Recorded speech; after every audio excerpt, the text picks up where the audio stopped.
क्या बांग्लादेश में अब सब ठीक हो चुका है? क्या तख्ता पलट का खतरा टल गया है? क्या बांग्लादेश में जल्द ही चुनाव होने वाले हैं या फिर वहां की आवाम अब एक बड़े प्रदर्शन की तैयारी में है और जल्द ही सब कुछ बदलने को आमादा हो जाएगी? भारत के लिए लैंडलॉक और चिकन नेक की बात करने वाले बांग्लादेश में कितने चिकन नेक हैं? इन सारे सवालों के जवाब आपको हम आज के वीडियो में देने वाले।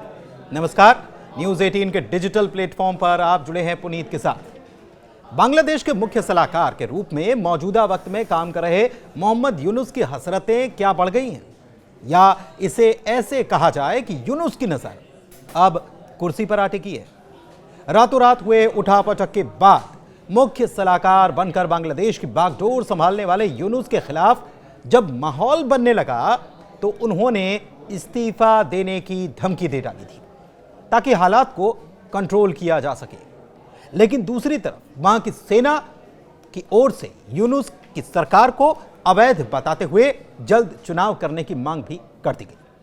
फिर कहा गया कि चुनाव जल्द कराए जाएंगे, लेकिन अभी जो हालात वहां भीतर ही भीतर नजर आ रहे हैं उससे ऐसा लगता है कि यूनुस के लिए खतरा टला नहीं है।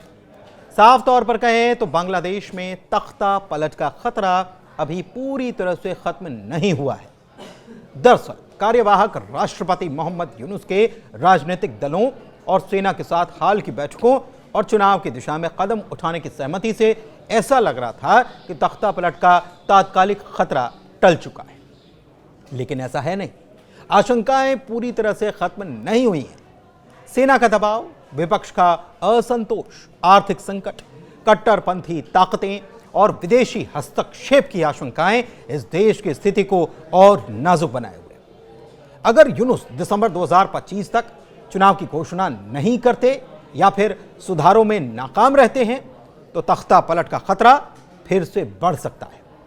हालात ये हैं कि 9 महीने पहले शेख हसीना की सरकार के पतन और मोहम्मद यूनुस के नेतृत्व में अंतरिम सरकार के गठन के बाद से देश में राजनीतिक अस्थिरता बनी हुई है। हाल के घटनाक्रम से यह पता चलता है कि सेना प्रमुख जनरल वकार उज जमान ने यूनुस सरकार को अवैध घोषित किया और जल्द चुनाव कराने की मांग की। यूनुस ने इस्तीफे की धमकी दी और उनके समर्थकों ने रैलियां की, जिससे कि तनाव और बढ़ गया।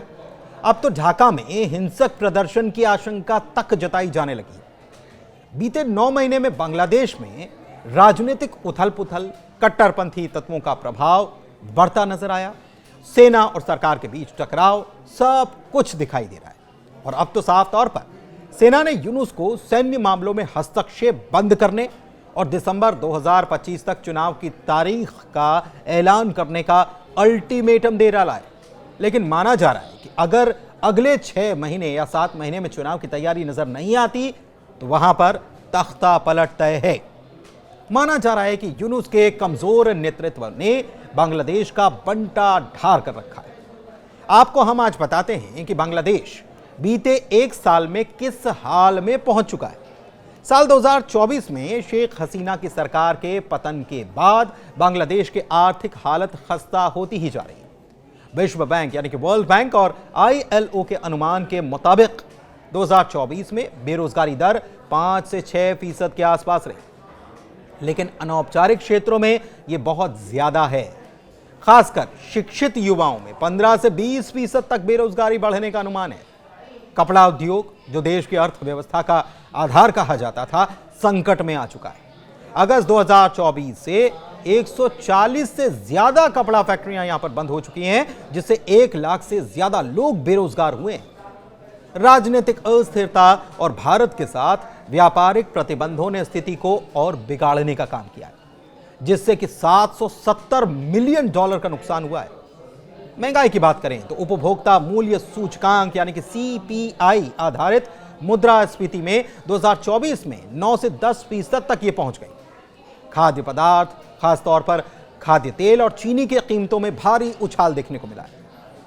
उदाहरण के लिए खाद्य तेल की कमी ने किराना दुकानों में स्टॉक को खत्म किया है, जिससे दैनिक इस्तेमाल वाली चीजों की कीमतें भी आसमान छूने लगी है।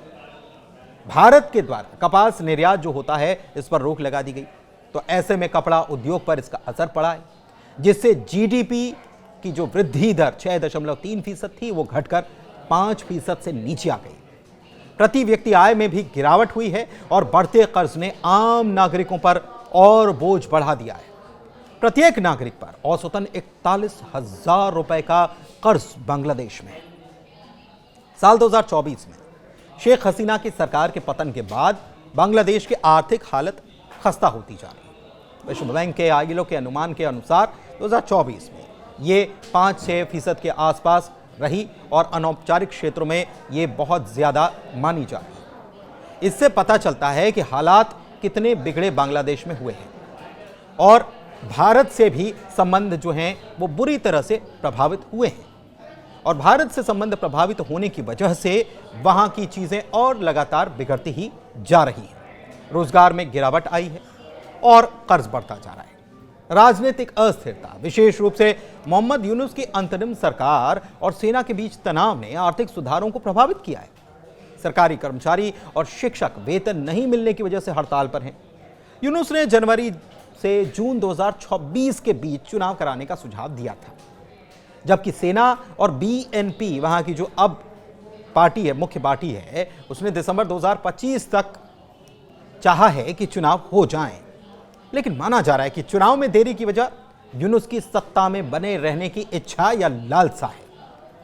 यूनुस सरकार ने अमेरिका के साथ मिलकर म्यांमार में मानवीय सहायता के लिए एक गलियारा बनाने की भी प्लानिंग की थी, लेकिन इसे सेना ने अस्वीकार कर दिया। जनरल बकार ने इस राष्ट्रीय संप्रभुता के लिए इसे खतरा बताया और बिना सेना की सहमति के इस तरह के फैसले लेने पर आपत्ति भी जताई। खबर तो यह भी है कि सेना के अंदर भी दो गुट बने। एक गुट है जनरल वकार उस जमान का, जो समर्थन करता है, जिन्हें भारत के करीबी माना जाता है, जबकि दूसरा गुट लेफ्टिनेंट जनरल फैजुर रहमान का है, जिन्हें पाकिस्तान समर्थित और भारत विरोधी माना जाता है। फैजुर रहमान की हाल की पाकिस्तान की खुफिया एजेंसी आईएसआई के प्रमुख से मुलाकात ने इन आशंकाओं को और बल दिया और बढ़ाया है। इसके साथ ही यूनुस पर कुछ लोग विदेशी ताकतों, खासतौर पर पश्चिमी देशों की कठपुतली होने के आरोप लगाते हैं। उनके द्वारा भारत के पूर्वोत्तर राज्यों को लैंडलॉक्ड बताने वाले बयान ने भारत के साथ संबंधों में और तनाव बढ़ाया है। इसके अलावा भारत के साथ $21 मिलियन की रक्षा डील रद्द करने के फैसले ने भी दोनों देशों के बीच अविश्वास को और गहरा करने का काम किया है। मोहम्मद यूनुस, जो नोबेल पुरस्कार विजेता और ग्रामीण बैंक के संस्थापक के रूप में पूरी दुनिया में सम्मानित हैं, बांग्लादेश की इंटरिम सरकार के नेता के रूप में सशक्त नेतृत्व देने में नाकाम साबित हुए, कमजोर साबित हुए। अगस्त 2024 में शेख हसीना की सरकार के पतन के बाद यूनुस को अंतरिम सरकार का नेतृत्व मिला, लेकिन वो सरकार की आंतरिक और बाहरी चुनौतियों से निपटने में नाकाम रहे। चीन गए जरूर, लेकिन कुछ हासिल नहीं हो पाया।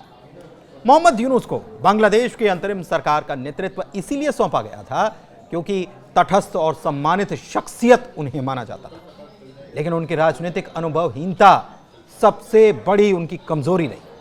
यूनुस ने पहले कोई सरकारी या प्रशासनिक पद संभाला नहीं और उनकी माइक्रो फाइनेंस पृष्ठभूमि उन्हें जटिल और सैन्य परिदृश्य से निपटने के लिए तैयार नहीं कर पाई। बीते 24 मई 2025 की बात करें तो बीएनपी और जमात नेताओं के साथ उनकी मुलाकात हुई और तनाव थोड़ा सा कम जरूर हुआ, लेकिन जो फैसला लेने की ताकत जो होना चाहिए वो यूनुस में नजर नहीं आती। स्पष्ट रणनीति नजर नहीं आती और यह बताती है कि उनका नेतृत्व कितना कमजोर है। एक सशक्त नेता के रूप में विपक्ष और सेना के साथ संवाद जो मजबूती से स्थापित होना चाहिए और सुधार तुरंत लागू होना चाहिए थे, वो नहीं हो पाए। निष्क्रियता की वजह से अस्थिरता और बढ़ी है। सेना के साथ यूनुस का टकराव उनकी नेतृत्व क्षमता की सबसे बड़ी कमी है। जनरल वकार उस जमान ने यूनुस सरकार को अवैध घोषित किया और म्यांमार में मानवीय गलियारा स्थापित करने की उनकी योजना को खूनी गलियारा बताया और राष्ट्रीय सुरक्षा संप्रभुता के लिए खतरा भी बताया। दरअसल ये वो क्षेत्र है जहां पर अमेरिका की बहुत पहले से नजर बनी है। अमेरिका चाहता है कि वो यहां पर अपना अड्डा बना ले। यूनुस ने इस योजना को लेकर सेना से पहले कोई सलाह नहीं ली थी, जिससे सेना का गुस्सा और भड़का। मोहम्मद यूनुस की नीतिगत गलती से ही सेना को हस्तक्षेप का एक बहाना मिल गया है। आइए आपको अब बांग्लादेश के 2 चिकन नेक के बारे में भी बताते हैं। यूनुस ने कुछ दिन पहले भारत के सिलीगुड़ी कॉरिडोर, जिसे चिकन नेक कहा जाता है, इसका जिक्र कर दिया था। भले ही चीन के दौरे के दौरान उन्होंने ये शेखी बखारने के लिए सब कह दिया हो, बोल दिया हो, लेकिन इससे बांग्लादेश की अपनी कमजोरी भी उजागर हो गई, क्योंकि बांग्लादेश में भी एक नहीं बल्कि दो चिकन नेक मौजूद है। भारत का चिकन नेक किसी भी तरह से देश की कमजोरी नहीं बल्कि इसकी ताकत है, और यह बयान army chief general Upendra Dwivedi ने कुछ दिन पहले दिया था। उन्होंने कहा था कि सिलीगुड़ी कॉरिडोर भारत की मजबूत कड़ी है, क्योंकि यहां पर 3 तरफ से भारतीय सेना की तैनाती है। इस बयान के उलट बांग्लादेश के दोनों ही चिकन नेक काफी कमजोर हैं, जिसका जिक्र हेमंता बिस्व शर्मा ने भी किया। आपको हम यह भी बताते हैं कि बांग्लादेश के ये 2 चिकन नेक हैं कहां। नॉर्थ बांग्लादेश कॉरिडोर पश्चिम बंगाल और मेघालय के बीच करीब 82 किलोमीटर लंबी एक लैंड स्ट्रिप पड़ती है। इस जमीन की पट्टी का सबसे सकरा बिंदु पश्चिम बंगाल के दक्षिण दिनाजपुर जिले और मेघालय के दक्षिण पश्चिम गारो हिल्स जिले को जोड़ता है। इस स्ट्रिप के नॉर्थ में रंगपुर है, जो बांग्लादेश का प्रथम स्तरीय प्रशासनिक डिवीजन माना जाता है। नॉर्थ बांग्लादेश कॉरिडोर रंगपुर को देश के बाकी हिस्सों से अलग करता है, जिससे यह कमजोर चेकिंग पॉइंट बन जाता है। हेमंता बिस्व शर्मा ने अपने एक्स पोस्ट में दूसरे चिकन नेक का भी जिक्र किया, और वो कौन सा है? वो है चटगांव कॉरिडोर। यह दक्षिण त्रिपुरा को बंगाल की खाड़ी से जोड़ने वाली 28 किलोमीटर की, मात्र 28 किलोमीटर की लंबी लैंड स्ट्रिप है। यह कॉरिडोर बांग्लादेश के चटगांव डिवीजन को 2 हिस्सों में बांट देता है। नॉर्थ वेस्ट हिस्से में 6 जिले आते हैं, जिसमें ब्राह्मणबरिया, कोमिला, चांदपुर, लक्ष्मीपुर, नोआखली और फेनी आते हैं। इसी तरह से साउथ वेस्ट हिस्से में चटगांव, खागराचारी, रंगमाली, बंदरबन और कॉक्स बाजार जैसे जिले शामिल हैं। यह इलाका ज्यादा संवेदनशील है, क्योंकि यह कॉरिडोर से अलग हो जाता है और यहां पर सिर्फ समुद्र के रास्ते ही पहुंचा जा सकता है।